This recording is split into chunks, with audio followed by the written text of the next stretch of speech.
ባለፉት 7 ዓመታት የአረንጓዴ አሻራ መርሃ ግብራችን በጣም እጅግ ስኬታማ በሆነ መንገድ ማከናወን ችለናል።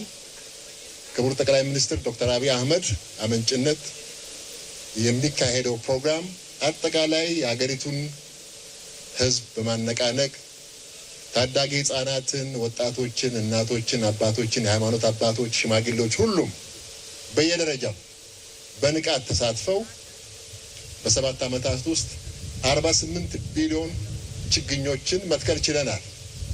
ይሄ ትልቅ ስኬት ነው። የስኬቱ ባለቤት ደግሞ የሀገሪቱ ህዝብ ኢትዮጵያውያን ሁላችንም ነን። ይሄን ማሳካት በመቻላችን እንኳን ደስ ያላችሁ፣ እንኳን ደስ ያለን ለማለት ፈልጋለሁ።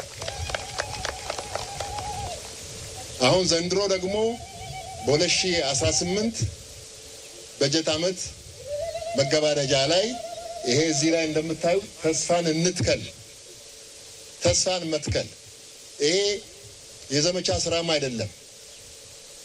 ህዝብን አነቃንቀን እንደዚሁ እንደተለመደ ነገር የምናደርገው ነገር አይደለም።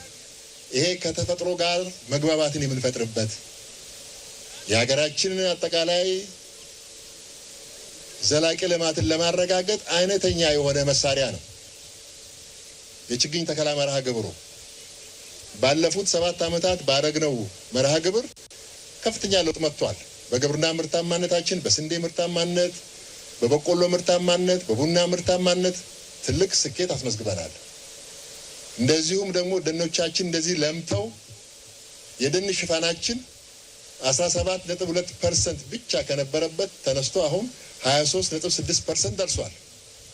ባለፉት 7 ዓመታት በሰራነው ስራ ማለት ነው። ስለዚህ ትልቅ ለውጥም የመጣ ነው። ትልቅ ተስፋም አለው ማለት ነው። ይሄ ትልቅ ራዕይ ነው። ትውልድ የሚሻገር ራዕይ ነው። አገር የሚገነባ ራዕይ ነው።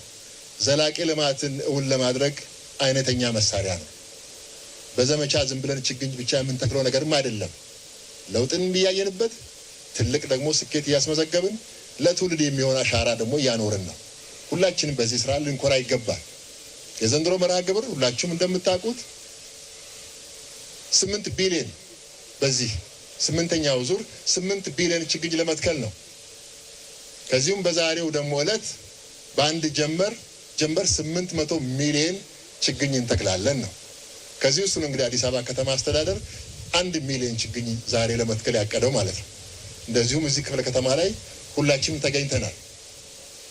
ስለዚህ የአረንጓዴ አሻራ መርሃ ግብሩ አይነተኛ ለውጥ የውሃ ተፈጥሮ ሀብታችን እንደገና እንዲያገግም አድርጎ ወንዞቻችን እንደገና ለምልመው ሐይቆቻችን እንደገና ወደ ነበሩበት ስፍራ ተመልሰው የዱር እንስሳትም እንደዚሁ ደግሞ መበራከት የጀመሩበት በየአካባቢው አይነተኛ ለውጥ አይተናል።